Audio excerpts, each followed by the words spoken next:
গাছের কোনো বিকল্প নেই, কিন্তু তাই বলে সব রকমের গাছই যে মানুষের জন্য উপকারী কিংবা পরিবেশ বান্ধব তাও কিন্তু নয়, বরং এর উল্টোটাও হতে পারে। এ যেমন ইউক্যালিপটাস গাছ। সারা বিশ্বে প্রায় 700 প্রজাতির ইউক্যালিপটাস আছে। বৈজ্ঞানিক ভাষায় একে ডাকা হয় ইউক্যালিপটাস অব্লিকোয়া নামে। এই গাছের কিছু গুণাগুণ থাকলেও সাথে আছে মারাত্মক বিরূপ প্রভাব। এবার প্রথমেই চলুন দেখে নিই এই গাছ কি কি কাজে লাগে। মূলত ইউক্যালিপটাস কাঠের ফালি আসবাবপত্রের কাজে ব্যবহার করা হয়। এই গাছের থেকে কিনো তেল ও ট্যানিন পাওয়া যায়।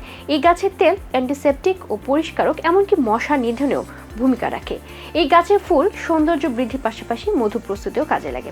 ইউক্যালিপটাস হলো এমন একটি গাছ যা মাটি থেকে অতিমাত্রায় পানি শোষণ করে পরিবেশের মারাত্মক বিপর্যয় ঘটায়। মাটির গুণাগুণের কারণে এটি বর্তমানে আমাদের দেশের উত্তর পশ্চিমাঞ্চল এবং দক্ষিণ পশ্চিমাঞ্চলে বেশি রোপণ করতে দেখা যাচ্ছে। কিন্তু একটি ইউক্যালিপটাস গাছ তার আশেপাশে প্রায় 10 ফুট এলাকার ও ভূগর্ভের প্রায় 50 ফুট নিচের পানি শোষণ করে প্রশোধন প্রক্রিয়ার মাধ্যমে প্রকৃতিতে ছেড়ে দেয়। এই প্রক্রিয়াটি 24 ঘন্টায় চলতে থাকে, ফলে দ্রুত মাটিতে পানির শূন্যতা দেখা দেয়। এতে করে আশেপাশে অন্য প্রজাতির কোনো গাছই জন্মাতে পারে না। গাছটি মাটিকেও শুষ্ক করে ফেলে, ফলে মাটির উর্বরতা কমে যায়।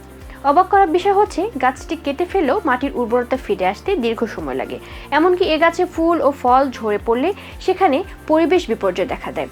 এই গাছের ফুল ও পাপড়িগুলো বাতাসে ছড়িয়ে পড়লে মানুষের শ্বাসনালীতে ঢুকে শ্বাসকষ্ট এবং হার্টের অসুখ সৃষ্টি করে।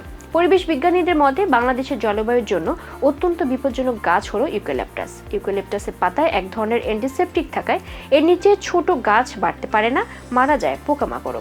যেখানে একসঙ্গে সব ধরনের ছোট বড় গাছ, ফসল এবং জলাশয় আছে, সেই পরিবেশে এই গাছটি ব্যাপক ক্ষতিকারক। বাংলাদেশের বিভিন্ন অঞ্চলে রোপণকৃত ইউক্যালিপটাস গাছের কারণে সেসব এলাকার ফসল ও জীববৈচিত্র্য হুমকির মুখে পড়েছে।